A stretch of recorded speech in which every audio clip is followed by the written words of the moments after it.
This episode is proudly supported by East Coast Beverages. So my name's Samuel James Lentini. Really what's special about East Coast Beverages and about what we do is that we are vertically integrated. We grow, we squeeze, we bottle, we blend everything here on site.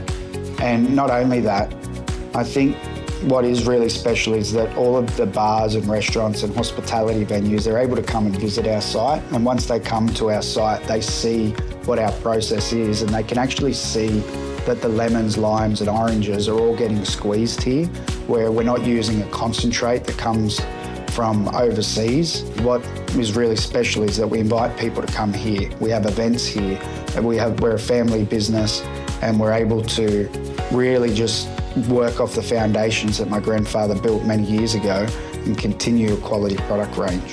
For more information, go to eastcoastbeverages.com.au. The community in Melbourne is so lovely and kind. They gave us encouragement, they gave us good feedback and how we can do better. And the support of the community is so good. Good morning, good afternoon, good evening, good night, good moonshine. This is Dani Valent and you are on Dirty Linen. This food podcast is coming to you from Melbourne, Naarm, Australia, and we chat to people who are working in food, engaged with food, obsessed with food, and I certainly include myself in that company. Today's guest is Yvonne Yu. Yvonne is the operations manager of Taiwan Village, a restaurant that's recently opened in Melbourne's Spencer Street, right in the heart of things. I think Taiwanese food is really having a bit of a moment. I love it. It is fun. It is bold. It speaks to a lot of different cultural strands. It is for snacking. It's for filling up. It's for sharing with friends. And it is definitely something that I'm delighted to engage with. Yvonne, welcome to Dirty Linen. Hi, everyone. Thanks, Dani, for the well done introductions. It's a great one. Well, It's great to have you on the show. Tell us a bit about Taiwan Village. Yeah, so I believe not many people know about Taiwan right now, but it seems like quite popular right now, trending right now. So Taiwan Village was born in 2022. So it's been like 2 to 3 years operations right now. So what we did was we bring all the Taiwanese foods from generations to Melbourne. So it's not about food, it's about more on the stories of of each food, like how we cook, how we make it. Yeah. So great. So what's the restaurant experience like? So the restaurant experience was like when you visit Taiwan Village, you can experience like the culture, not only like a normal restaurants. So we bring in Taiwan, like a bento shop, for example. So in Taiwan, bento shop usually normally comes with like a complimentary of Taiwanese tea, like a traditional black tea, and then need to pair with like bentos. So we did the same way. So when you step into Taiwan Village, you can see like a big pot of complimentary tea on the shelf, and then that's how a tradition was brought to Melbourne. Yeah, fantastic. And what kinds of things go into a Taiwanese bento? So for a Taiwanese bento, we talk about like balancing meal. So we need carbs, we need proteins, definitely all this. For a bento, you got this everything. So in the bento, we got fried chicken, and then for protein, and then we got the carbs for rice. So, and some veggies on the sides as well. It's not about meat only or carbs. So it's about everything, a bit of everything. So it makes you like, oh, you got every bite of it. And what's the best way to eat a Taiwanese bento? Are you supposed to have a little bit of everything all at once, or finish one thing, then move on to the next? Yeah, so it's not about like finish one thing. It's like you grab like a rice and then you eat it once with a cutlet of chicken, and then later you pair with some side dishes, veggies. So it's all about a bit of everything when you eat it at once bite. Fantastic. And I haven't been to Taiwan Village yet, but I've been to to Jymmanuel, which I know is the same owner and founder. So head chef Jay Yi-Ming Huang. And I love Jymmanuel. I love the sort of the brightness, the whole experience. I think when the first location opened in Balaclava, maybe 5 years ago or so, I think it was the first restaurant I'd been to that had a robot delivering the meals. Yes, that's right. That's right. That's when COVID hit. Yeah, that's when COVID, and then everyone's getting robots to serve when there's a staff shortage. And yeah, that's how the robot started. So I think at that point it was a novelty and obviously dealing with staff shortages. But is that sort of technology still something that you're using in the group? Yes, that's right. Because we find that a lot of our audience are family, so there's a lot of kids they will visit us. So we just want to bring if possible, bring the kids some some fun thing so they enjoy the robots as well. Yeah, great. So have you got them in all the restaurants? No, because we only got it in Jymmanuel Eatery. In Taiwan Village, it's much fast paced. Robots still it's not there yet. That's funny. Yeah, humans are still better at some things. That's right. They still love people serving them, talk to them instead of a robot, because the different audience brings different serving style. Yeah, that's so interesting. So how do you create the right mood at Taiwan Village? How do you sort of signal to your customers what type of experience it is? So we started Taiwan Village in city. So in city, it's more on students, and then people who work in the office workers and things like that. It's more like a fast-paced environment. That's why Taiwan Village is born. But in Jymmanuel Eatery, it's more like fine dine. So people enjoy taking their times, chat together, instead of a rushing time. So Taiwan Village is more like a fast and go. People eat and people go, it's a very rushing period. Yeah, that makes sense. And I know that that some of the dishes are inspired by the buzz of Taiwan's night markets. Tell me about the eating culture in Taiwan and some of that market experience. Yeah, so in Taiwan, night markets is they don't sell a lot of food at one store. So one store only have one specific dishes. So all these dishes was made from generations from family recipes. So they did only one food at a time. So this is what night markets. That's why a lot of stores, and you can find different stores selling different food. So, and only one specific food for each store.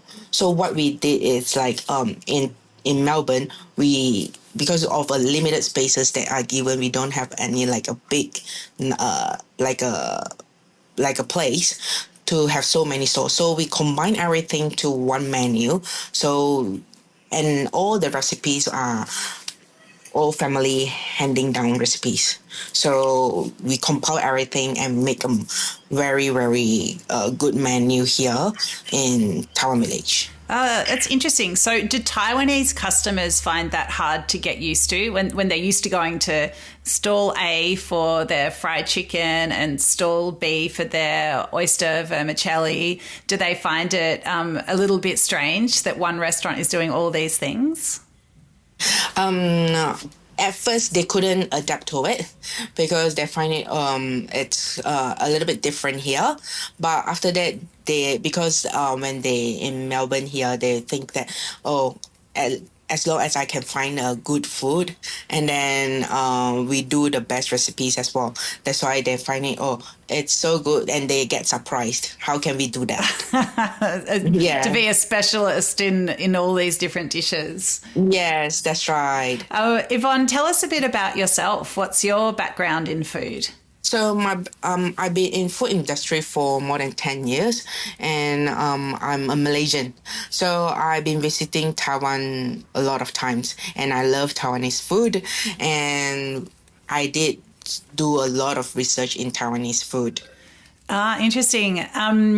I think there's no culture that is more passionate about food than Malaysian. I think if you want to like have a really long chat, you could just I'm sure I could have a long chat with you about like laksa or the best noodles, or if this chicken rice is actually up to scratch. What sort of tell me a little bit about your food history, like who was important to you in making you so passionate about food? So in food industry, because my mom was a cook, and she loved to explore different kinds of food, not only like Malaysian foods, and then she also like do a lot of research in Japanese food, Korean food, and and she also, and my grandma also is a cook as well, and that's why the traditions brings as well. In Malaysia, you couldn't tell anything but just only food. Yeah, it's food 24/7, right? Yes, that's right. And do you think do you relate strongly to Taiwanese culture? Like, do you think that there's a similar passion? Yes, Taiwanese have a similar passion as well. It's bring like all every recipe is all from generations. It's kind of similar to Malaysian, so that's the very bold findings that we found. Like not a normal cook can cook a good dishes in Taiwan and Malaysian. So I believe it's all about stories. Interesting. So how have you gone about with these, like sourcing the stories and the recipes for Jymmanuel and Taiwan Village? So I believe in this team, like we did a lot of research and sourcing regarding the ingredients, because we have lack of the ingredients and the sourcing at the start, and then we overcome it by doing like 24/7 research. Like we do import, and we started importing our own all the sauces from Taiwan to make all the dishes authentic in Melbourne. Is there any stories that you can share about the dishes or the recipes? Yeah, sure. So everyone knows about like the braised pork rice. The braised pork rice, like you need a very good soy. You need the sauces is the master. So we did try more than 50 soy sauce in Melbourne, but it fails because we couldn't find that kind of flavor in Melbourne without the Taiwanese soy sauce. So what we did was we insist to import it from Taiwan, the soy sauce, the oyster sauce, and so what makes it authentic. So that's how we overcome it. Oh, you're actually taking me back and evoking a memory of mine of eating Taiwanese food with that braised pork. It's like pork. Tell me where I go wrong, but as I recall it, it's like pork belly. It's very, very soft. It's soaked. The dark soy sauce is soaked into it. You can see the layers in the pork, but it just falls apart in your mouth. And then the richness of the fat of the pork with the rice and the extra saucy bits. It's so delicious. Yes, that's right. You know it so well. Oh, you're making me really want it. I'm going to have to head to the restaurant straight after this podcast. I think that's a very signature. That's what like everyone knows about Taiwan. Yeah, and I guess when you can have it just as a rice bowl, but if you have it with the bento, then you get it with the vegetables, the pickles, a little bit of tofu maybe. So it just have this big, like a full meal with all different elements. Yes, that's right. That's right. Yvonne, hospitality is a very challenging industry. You're bringing a cuisine that is, not one of the best known to the fore. What are some of the challenges that you have, and how do you overcome them? So the challenges that we had is we got a lot of feedback and also criticism as well. So we talk about we see two different things. Like feedback and criticism, it's two different things. So we love feedback. Of course, it helps us to grow. And then criticism, it's more like we have different competitors in Melbourne. Like right now, Taiwanese food is trending. So we take these two ways differently. So we love feedback. So we will always gain customers' feedback and how we can grow and how can we got better. So this is how we grow and how we overcome. But for criticism, it's like people will like speak on something else and just want to get us into trouble. So what we do is like we will, of course, analyze and we will see what we can do, what's the best first. But we will not look more into criticism because it will get us discouraged. So what we do is like we always get feedback more and just like maybe spend 80% on feedback and 20% on criticism. This is how we balance it out. That's so interesting. So what forms did these feedback and criticism come to you? Like, is it Google reviews? Is it face-to-face? Like, what's the format that this comes to you? So feedback, we can see normally feedback is coming from, of course, Google review. And then we also, they ask our customers, like, how was the food every time after their meals. So this is how we trained our team to get engaged with our customers. And then criticism is like all sort of way from anonymous, like online, some comments, like people want us like really go the other way. Yeah, that's how we got these two kinds of different feedbacks. Yeah. And how do you distinguish between feedback and criticism? So, for example, someone will say like, "Oh, I see potential in you, and like, I think you can do it better if you can, blah blah blah." Like, yeah. So I love your food. I think if you can make it hot, this is good feedbacks. I mean, like, this is how we can improve because we couldn't fulfill everyone's satisfactions. So we will appreciate those people who gave us feedback. But criticism is like, it points out something problem like we didn't do and it's not a fact, and it's like they just brag around and it's not a positive way. Yes. It's so interesting. I suppose what you're saying is, just be kind, understand it's just humans trying to do their best. And yeah, it's much easier to hear feedback, as you put it, when it's delivered in a respectful way. What about, I'm sure Taiwanese customers would have really strong opinions about particular dishes and, maybe it's not how their auntie made it. How do you balance the desires and the expertise of your Taiwanese audience with people who have a different background and perhaps aren't as familiar with the cuisine? So in Taiwan, there are two parts, like one in the north, one in the south. So like Taipei and Kaohsiung are two different parts in Taiwan. So two different parts, they have two different flavors. And so in Taipei, it's like they prefer more salty side, on their balancing taste. And then in Kaohsiung, which Jay is from, the owner is from the south side. It's from like a Tainan, Kaohsiung, that part. So his flavor, it's more on the sweetness side. So what we bring is like we balance it out like in the middle. So we not too sweet and not too salty. That's how we keep us the customers' opinions and different.